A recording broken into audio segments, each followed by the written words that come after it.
السلام عليكم ورحمة الله وبركاته. ازيكم حبايبنا؟ عاملين ايه؟ يا رب تكونوا كويسين وبخير. اللهم صل وسلم وبارك عليك يا حبيبي يا رسول الله. سبحان الله والحمد لله ولا اله الا الله والله اكبر ولا حول ولا قوة الا بالله.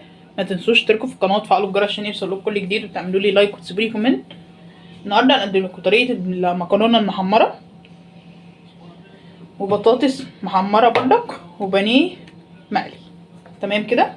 معايا نص كيلو بانيه، معايا بصلايه، معايا ملح وفلفل. انا ما بتبلش اكتر من كده للبانيه. طبعا البانيه مغسول ومنقوع في ليمون وحبه ميه وحبه ملح. تمام كده. ومعايا مكرونه هنا صغيره اللي هي مرمريه، ومعايا طماطميتين مبشورين، ومعايا طبعا بطاطس انا مقطعاها للتحمير. يلا بينا نبدا.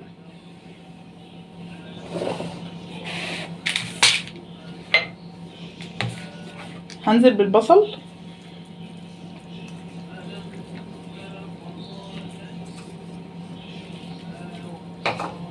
هنزل عليه بالملح والفلفل.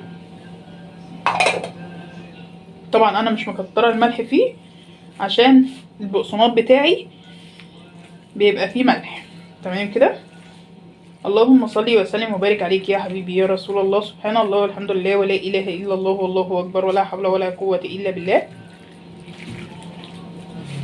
تمام زي ما حضراتكم كده شايفين. ممكن نحط عليه عصره ليمون لا اما معلقه خل. تمام كده. بس الليمون بيديله طعم حلو جدا. ممكن نشوي منه زي ما انا هعمل مقلي وهعمل مشوي. تمام. بنفس الطريقه هعمله مقلي وهعمله مشوي. يلا بينا بقى نروح نحمر البطاطس ونحمر المكرونه، بعد كده نحمر البانيه مع بعض. تاني يا حبايبي، هنا حطيت البطاطس على النار بتتحمر. هنزل بقى هنا معايا حبه زيت، هنزل بالمكرونه. اللهم صل وسلم وبارك عليك يا حبيبي يا رسول الله. سبحان الله والحمد لله ولا اله الا الله والله اكبر ولا حول ولا قوه الا بالله.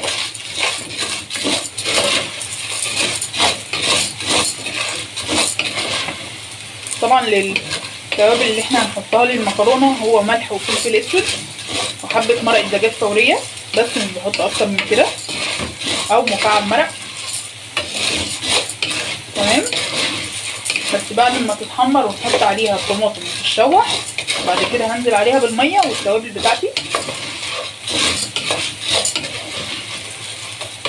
وطبعا عشان ما تزيدش الطماطم، طبعا احنا بشرين الطماطميتين، هنحط معاهم حبه سكر صغيره عشان المزازه تديها طعم حلو جدا.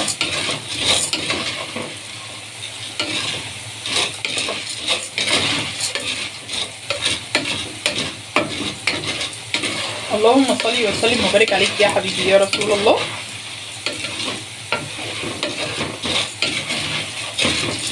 سبحان الله والحمد لله ولا اله الا الله والله اكبر ولا حول ولا قوه الا بالله.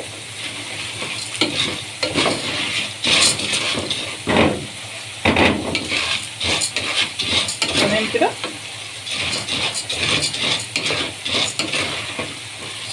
هي بدأت تتحمر. طبعا احنا عايزينها اللون الذهبي. تمام. احمرها انا بقى كلها. تمام. بعد كده ارجع لكم تاني عشان ما اخدش من وقت الفيديو كتير. زي ما حضراتكم كده شايفين هي خدت اللون الذهبي اهي. هنزل بقى بالطماطم.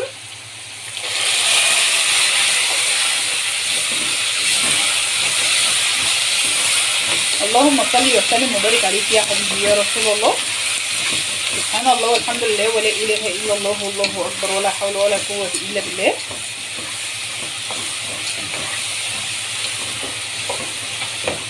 هنزل بقى بالملح والسكر وحبه مرقه الدجاج، حبه الفلفل الاسود.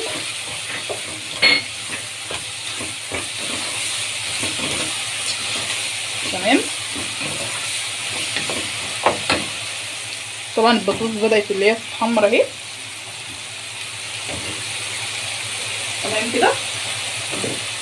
سبحان الله والحمد لله ولا اله الا الله والله اكبر ولا حول ولا قوه الا بالله.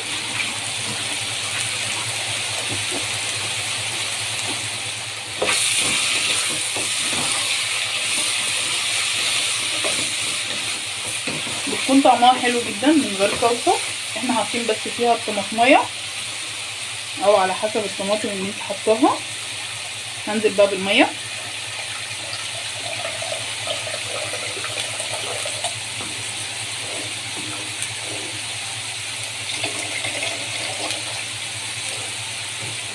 هسيبها بقى تستوي. اول لما تغلي هغطيها، واول لما تغلي هوطي عليها النار زي الرز واسيبها اللي هي تستوي مع نفسها زي ما حضراتكم كده شايفين. طبعا هي شربت الميه، مفضلش غير حبه صغيرين. هوطي بقى عليها النار واسيبها تستوي زي الرز. انا طبعا بعمل البانيه في البقسماط عشان احمره.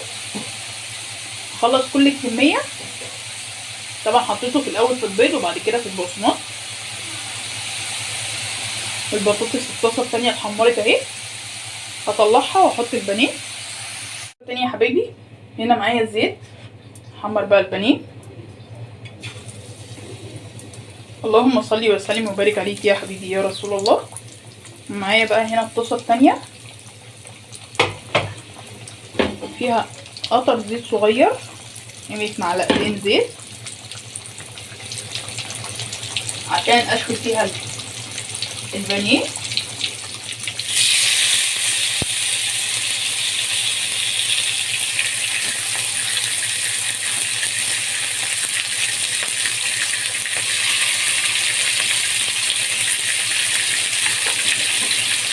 طبعا بنفض البصل من عليه.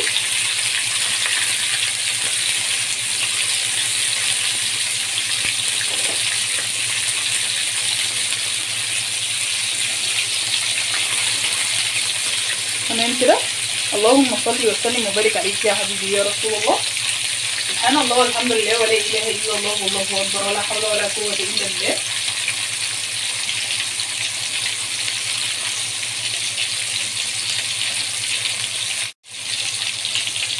هطلع بقى البانيه. طبعا الكفر ما وقعش من عليه. اللهم صل وسلم وبارك عليك يا حبيبي يا رسول الله.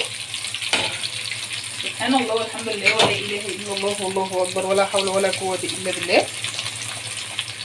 طبعا بنوطي النار على البانيه المشوي عشان يقدر اللي هو يستوي.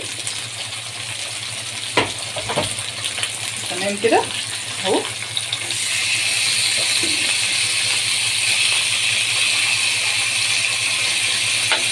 على حسب بقى الكميه اللي انت عايزاها. طريقه سهله وبسيطه وصحيه جدا.